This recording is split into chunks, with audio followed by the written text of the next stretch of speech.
as you heard, I'm from the U.S. I'm actually here teaching a class. It was a one-week class in Linux, so I'm not used to these little short talks. Usually, and I'm also not used to the camera. So I'll have to try and stay closer to the... anyway, so I'm used to talking for a week at a time. Other types of talks I give are usually 2 hours. So, anyway, a couple of different topics that came up. One of them, and it was what Thomas Adam, who's a friend of ours, and he's the person that I know best in this area, had suggested was probably most practical to people. How many people here use the shell and ever write shell scripts? All right, so you pretty much all use shell, and occasionally you'll end up writing shell scripts.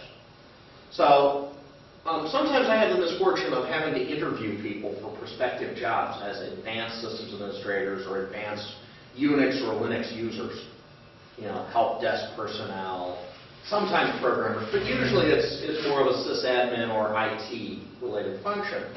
And so sometimes on a resume I see somebody who says, I am an expert in shell scripting and programming. So when they say that, I like to, face such hubris with a simple question. What does this do? Unset foo, echo bar pipe, read foo, then echo foo. You can do it all on one line if you toss some semicolons in there, incidentally. Well, remove foo from the memory. From the shell's memory, so it's no longer a set variable. The only reason I'm doing that is so that it is definitive whether or not it's going to give us nothing or bar. Can't be any other choices. Whereas if I didn't do the unset foo, well, there might have been a foo laying around there, so you wouldn't know it at all. So that's the only reason for that. And then this here is the interesting part. So I've got one vote for it echoes foo. It echoes the string bar. Yeah. I got one vote for that. Any other votes? Does anybody want to vote for it does nothing? Could do. As in it echoes a blank line. Nobody wants to vote for that one. We don't know what read does. Huh? We don't know what read does. Okay, so you all know what the echo command does. It just prints output. The read command reads by default, a line of input into a variable. So it is a built-in, because of course anything that modifies a variable has to be a built-in command. Sure. Right? So it is sort of an alternative to the set command, right? Or an assignment, except that it's getting the assignment from a file descriptor. Usually from a pipeline, but you could also have said something like read foo less than /temp, foo.txt. And it would read one line by default from there. So it actually depends on which shell you're in. Right? And I tell people, I don't care if people get the right answer. What I really care about is why does it depend on the shell? It turns out, whenever you see a pipe character, that's an inter-process communications mechanism, which means implicitly there's a subprocess on one side of that pipe or the other. Now, it turns out that Bash and most older versions of Bourne shell put the pipe on this side. So if the subshell is on this side, where does the subshell end? At the end of that line, or at the first semicolon we encounter. So what we've done is started a subprocess, modified its environment list, and actually its local shell variable table, and then it has happily exited, and we have made no modification to our own, so we're done. Turns out Corn Shell 88 and later, and ZSH, do what I personally believe is the correct thing. They put the subshell on that side, so that they're reading in towards the current shell. Now, it doesn't matter if you're only going to try and set one variable with something, because I could have just done this as, if I wanted to do correctly, I can just say foo equals $parent or backtick echo bar, like that. You know that the $parent, you might not know this, but $parent is the same as backticks. in most shells. Older shells didn't have that, so you actually have to use the backticks. But the nice thing about that is if you need to nest these, also whenever you're writing them or typing them, it's a lot easier to read this to tell. If anybody else ever has to maintain your code and you're writing it as a shell script, use this form. Unless you have to be portable to versions of Bourne shell that are ancient, from like the prehistory or something. But anyway, that would be an alternative to doing this. The other alternative would be to just enclose this part in either parens or braces. I'm going to go ahead and put a brace in there. And then that. Right? Because as soon as I put braces or parentheses around it, then I have forced it all into the same subshell. I've grouped them together. In fact, that is the primary purpose of braces, is to group a bunch of commands to ensure that they'll be part of the same subshell. Incidentally, this little semicolon I put in here is kind of important. In older versions of Bash, they actually had a bug where you didn't need the semicolon. If you were inside of the braces, it considered the braces as a type of delimiter, but technically the original version of shell did not consider braces a delimiter. Parentheses were, but braces weren't. So technically it was a bug when you could get away without having that semicolon there in older versions of Bash. Well, unfortunately, that meant that when I first started using Bash 2, I had to go and find all of the shell scripts I had ever written where I had never paid much attention to that and go fix them. And to this day, if you are ever dealing with older Bash scripts and they break, then one of the first things I'd recommend doing is looking through braces, making sure that the braces are either on a separate line or preceded by a semicolon for your closing brace. That is probably the number one weird bug that occurs in shell scripts that used to work, darn it. How will it break? How will it break? It will actually come up as an unexpected end of file, because this, without the semicolon, looks like echo, whatever foo is set to, and a literal brace character. Which means that it will never have found the closing brace, so it will traverse the rest of the file and say, well, I'm still expecting that closed brace, boss. So, one of those little quirks. All right, so, like I said, that's one of my favorite interview questions. Almost nobody gets it right. But if anybody at least says, well, there's a sub-process going on there, that's really the important key. Right? And in fact, it is actually a sub-shell rather than a sub-process. In other words, if you looked under the hood, and in my classes a lot of times, what makes them an advanced class, people who take my classes normally have 5 to 15 years experience as Unix systems administrators. I don't think I've ever had anybody who didn't have at least, say, 5 years of experience as a Windows administrator and using Unix. All of my students all know VI and CP and LS and things like that. But I teach them a little bit about what's going on under the hood here in terms of system calls. All right. So what happens here is actually a fork. That is, we've created a sub-process. But because this is a built-in command, without that, then because it's a built-in, we didn't have to do an exec. So I have a copy of the shell running. It spawns off a sub-process, but it continues running in the same program.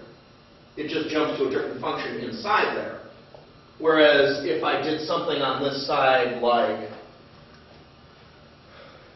running less or more, well, less and more are not built-in commands, so there's a fork and an exec. That's the difference between a subshell and a subprocess.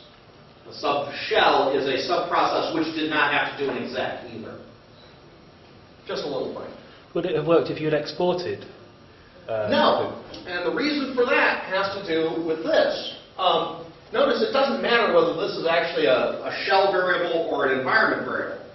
And a lot of times in my classes I teach what happens when we do an export. So I've got a process that looks like this. And when I create a subshell, I have a virtual copy of that process. Now, this virtual copy makes modifications to its address space. Well, it can only affect anywhere in its address space, which is this whole thing. But this is in the parent. If I tried to access the memory of the parent, first of all, I have no way of doing that. I don't know anything about its address space at all. But even if I did, it would be a segmentation violation. The kernels would prevent me from doing that. The environment is not a shared memory mechanism. This is like one of the most common things that people have trouble with when they're trying to learn how to do shell scripting. When I first say read foo, then I've actually set foo equal bar. Oh, excuse me, I did that in the child. Like that. I haven't affected the parent's memory at all. When I say export foo, what I've really done is moved it outside of my heap and into an area of my memory called the environment. When I do an exec, what happens is my whole address space, with the exception of my environment, is wiped out. The environment is just the part that is not overwritten by the exec, or it's the part that is preserved through the exec. And technically, actually, the exec system call is exec VE. So when I do that, I actually point at an environment. If I wanted a different version of the exec, I could actually create a new environment, and through the exec VE, that becomes the new environment of the process. I mean, the normal behavior is to simply provide the pointers to the current environment. You'd only do this when you're doing something that's security sensitive. What you want to do is scrub the environment completely. So you create a brand new environment. Just copy in the parts you want. When you do your exec VE, you point at the new copy. So things like cron. Things like cron do that, probably. Cron is security sensitive. It has to run in a different context than it started. So yeah, anything that's designed to run SUID, like your SSHDs or anything like that, that starts out as root and has to drop privileges, should scrub its environment. So anyway, it should also explain why it's called export, because you're exporting it out of the local memory and into a portion of memory that will be preserved through an exec. But nothing to do with fork. So. All right. So the other thing I was going to tell you about is one of my favorite shell scripting techniques, which I have actually dubbed the pipe mill. And it actually allows you to take any command that produces, say, lines of output. And then within here, what are we doing? Well, PS produces some number of lines. There is a header line. So what I'm doing is actually throwing away the header. I just call that variable X. Then I'm parsing each line of output into, I don't care about the first thing. The process's UID is this. Process ID is this. Parent ID is this. I'm throwing away a bunch of other stuff that I don't care about. Now, if I actually cared about it, I could just give it another name here. And then inside my loop, I can say, okay, if the nice value looks like this, then, for example. But the basic format of it is any command that produces output. It doesn't actually even have to be linear output, although normally it's commands that produce one line of output for each something or another. And then you may throw away a header line, then you read each line. The advantage of this is that you're actually parsing each line, so you don't have to do a bunch of fussing around with cut and awk, because it's already parsed out the line. The read command did it for you. Notice this trick here at the end. I actually, normally, the end of the PS output is the command and the arguments seem to be in one column. But what I'm doing is I'm actually splitting it apart with one extra one, so I actually know the command name, and then all of its arguments get collected in one. Because the read command collects everything that's left over after it's parsed everything out into the last variable name on the line. So now what I can do inside of here is I can say, if the process ID is lower than this, and the parent ID looks like that, and it's on TTY1, I can do whatever I want inside here, then kill the PID. That's the basic structure of the pipe mill. It's actually possible, let's say I had a command that generated three, sets of 3 lines of output. Well then, I could do something like this. I can say while read, I'll just call them L1, L2, and L3, since it's a hypothetical command. So I can say, I'll call it line 1. Read line 2. Read As soon as I do the do, so this, it's going to read groups of 3 lines, then it's going to go into my do loop, and I can actually separate them by lines as well. And if one line had 2 items on it, then I can say, well, read line 1, read this and that, read line 2. And I can just step through the whole thing. So with the while read option, what you can do is actually a considerable amount of parsing of command output, all using just shell built-ins. You don't have to use a whole lot of awk and cut and stuff like that. That's why it's probably, this is easily the most powerful shell scripting technique I use. I use it all the time. What's the behaviour under an error condition if the file stops in the middle of a 3-line stanza? If it were to do that, then what would happen is the thing would get a broken pipe, so that value would be unset, and the rest of the loop would terminate inside there. Whatever you're doing on the loop is going to be done for every group of 3 lines, but that last group of 3 lines, I'd have 2 variables set, I get a broken pipe, that implicitly breaks my loop, so the last one would not be. So the last one is not processed. Right, the last one would be broken. Yeah. It would be as though you had read line 1, read line 2, and then it did a break out of the loop. Okay. Because the other alternative was that I could That it would see sit there and hang, waiting for input, but that's a broken pipe. No, the other possibility I thought it might be was that it would read line 1, read line 2, and then read null variable for line 3, and then process with line 3 equals null. Only if the thing generating it didn't break the pipe. Right. Right? It all depends on what the output from here is, but as soon as that signal's an end of file, then the thing reading it gets an E pipe. If you were to do an S trace, you would actually see that it returns, that read returns an error, and the error condition at that time, the system error level, or error number, error no, is set to E pipe. So. How does read handle white space? Okay, actually, technically what the read is doing is parsing on your interfield separator value, IFS, right, which you can echo $IFS to see that. So the default IFS is space tab new line. That's exactly what it's doing. Any condition, any normal white space, it will parse on, as field separators. But if I, for instance, a trick I use fairly frequently would be something more like, and I usually actually wouldn't use cat for this. I would actually just use less than. So I can say less than Etsy password pipe. And usually I like to change my IFS inside of a subshell explicitly, even though implicitly it's in a subshell anyway. But I early on didn't understand that well enough, so I started putting parents around it, so I still do. But, sorry, this is a pipe symbol here. This is a parent. I set IFS equal to colon,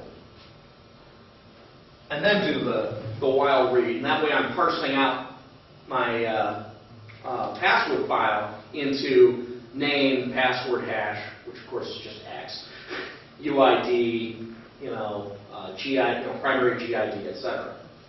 What about multiples?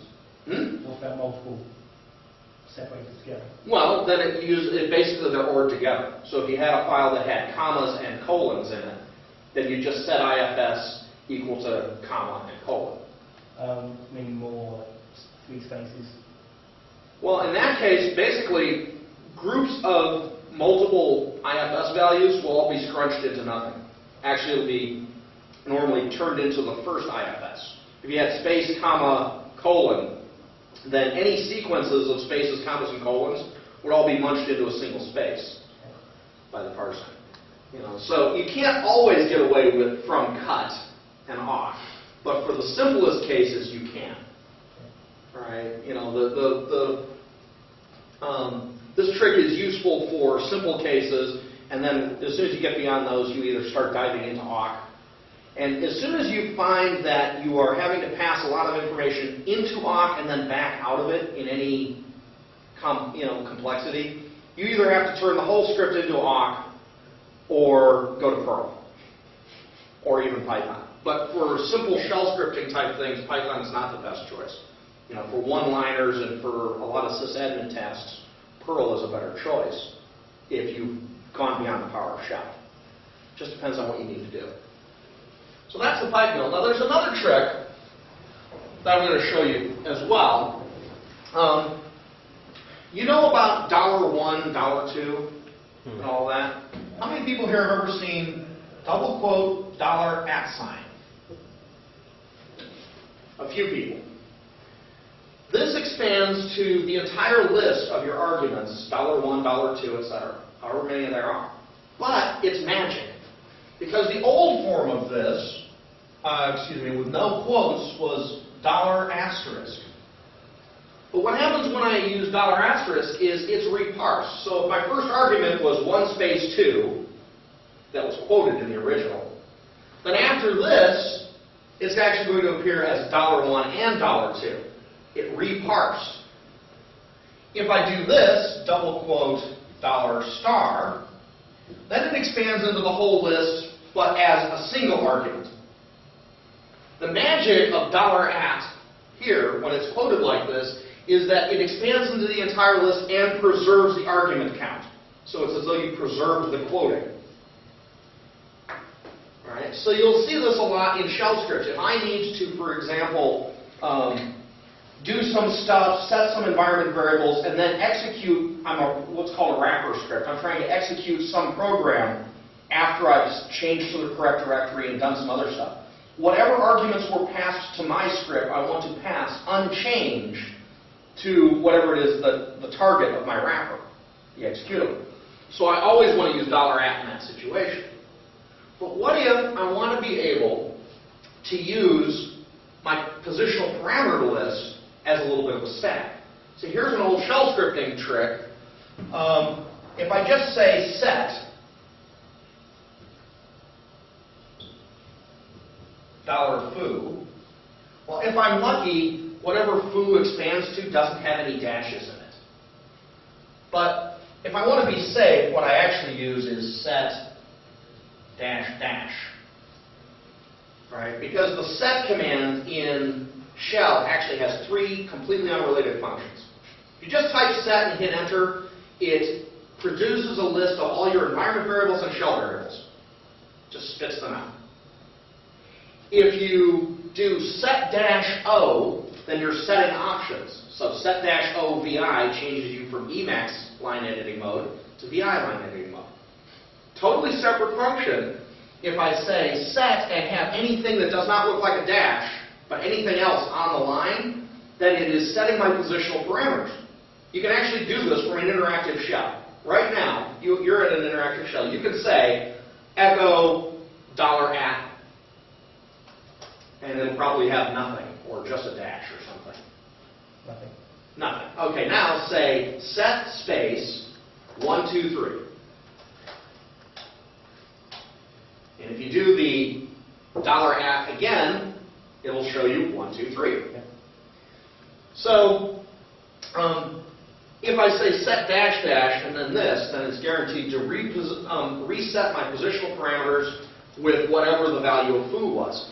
And it will reparse foo on white space, or on whatever my IFS is.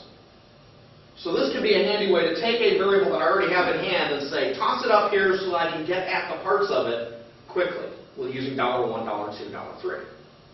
But what if, in addition to that, I still want to preserve this guy? What would your first thought be?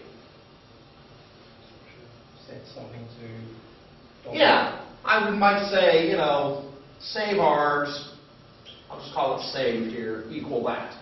Unfortunately, as soon as I've done that, it's lost its magic. So, save args does become the list of entire things, but anything that I try to do with $save ends up being reparsed. So that doesn't work. I tried several variations of that the first time I needed to do something like this. What I finally realized is if I say argc equal $. Now this is one of those magic variables that is the current argument count. Then I do this. Now I can do whatever I want with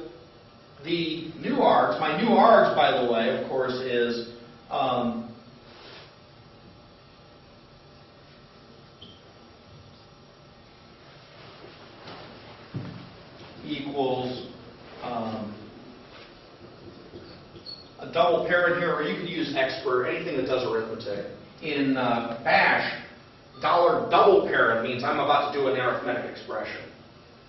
So I can say my new $pound minus my old $argc.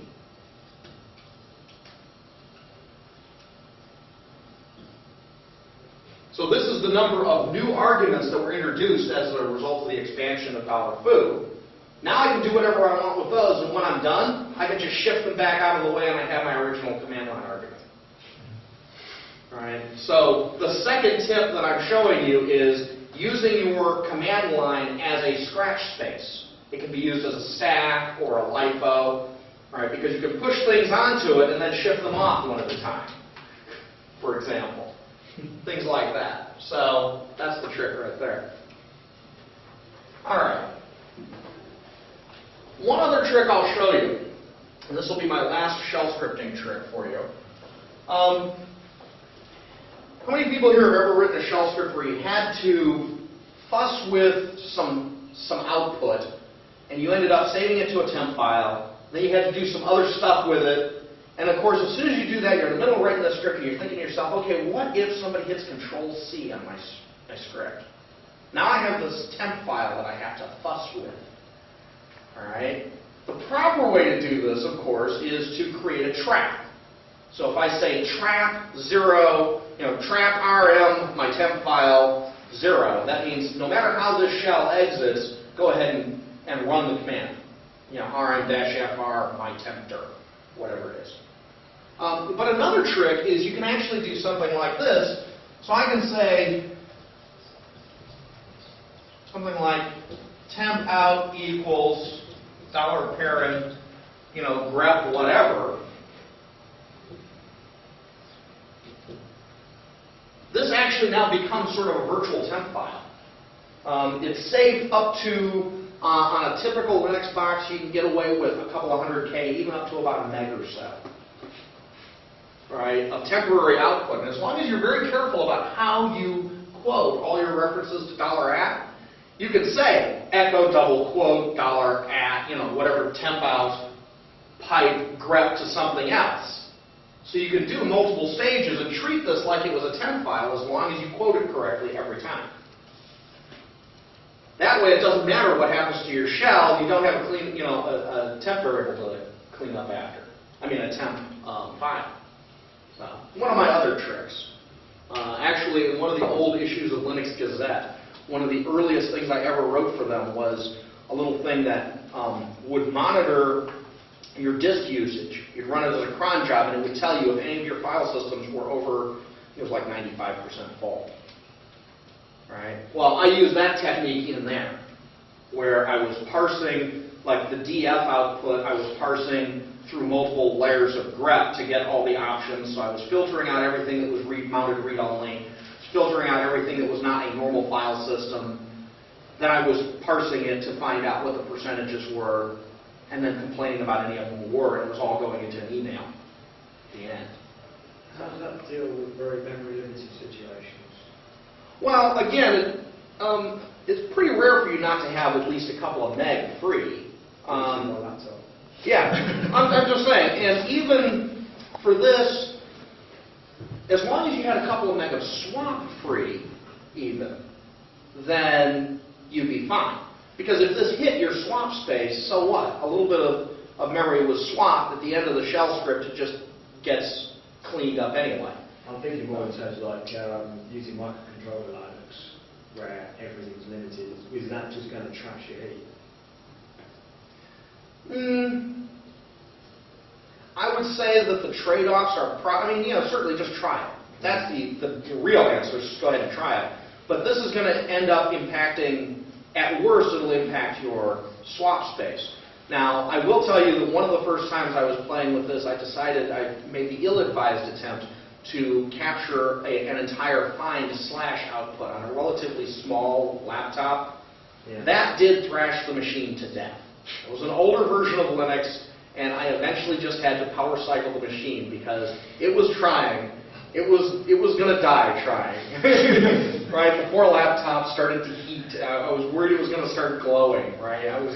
The thing was getting very warm. I was thinking the plastic was going to start melting. So that one, But like I said, if you know that your output's only going to be, 10K, 50K, which is a lot of times the case for these little temp files, then don't even think about it. If you're worried that it's going to be over 100K, okay, maybe it's time to start worrying about it. Definitely after a meg or two, then go to temp file.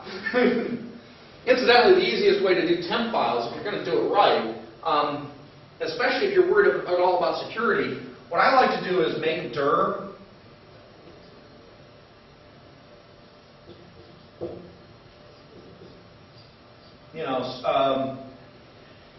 One of the tricks you can use is $brace TMP /TMP, like this, /$0 dot $, and then sometimes I like to toss on a date plus %S. What does that mess do? Well, this says if the environment variable temp is set, then this expands into that. Otherwise, alternatively, just expand into /temp. That's the first part. We're all done. Great.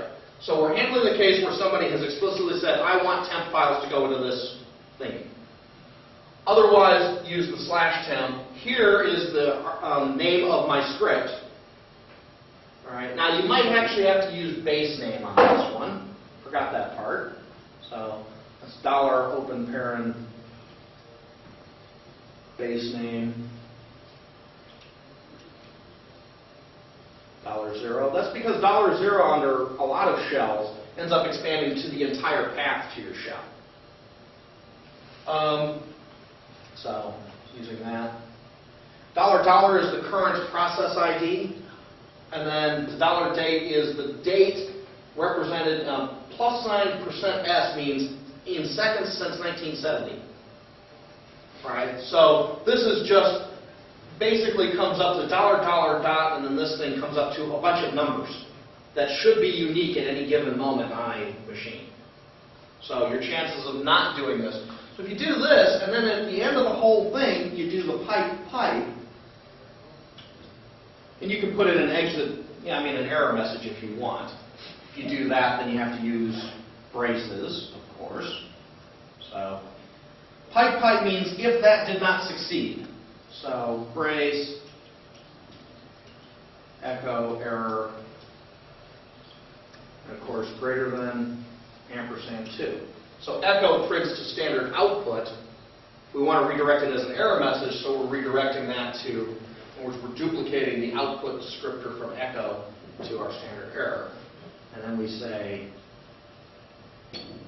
exit 1 here, semicolon, close brace, or I can put the close brace on a separate line. So what this does is it says either make the directory and I'm happy, or bail.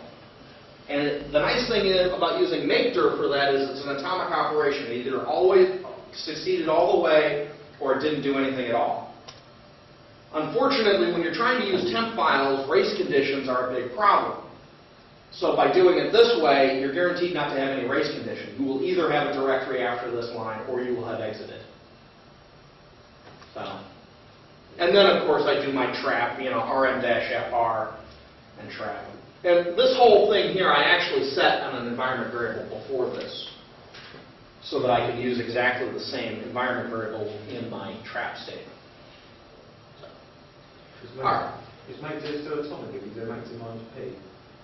I'm not sure the -P is atomic, and I never use it that way. So I wouldn't guarantee it. In fact, I'm pretty sure it couldn't be because it has to do a series of different makedirs. So There's a loop makedir. yeah, so it might make some of those subdirectories and fail somewhere in there. Now the whole command would still, that little syntax would still work, But you'll clean up. but you might still have to clean up some intervening directories if it didn't succeed in making the whole directory tree. And I'm kind of hard-pressed to think of a normal situation under which it would make the first layer of directory and then encounter out of inodes, out of disk space, that kind of thing, could make it so that it was unable to finish the whole command. Anyway, anybody want to ask me any questions about other shell scripting stuff? Or, I'm all yours. No, that's great. I think I've got a few shell scripts to rewrite when I get back to work.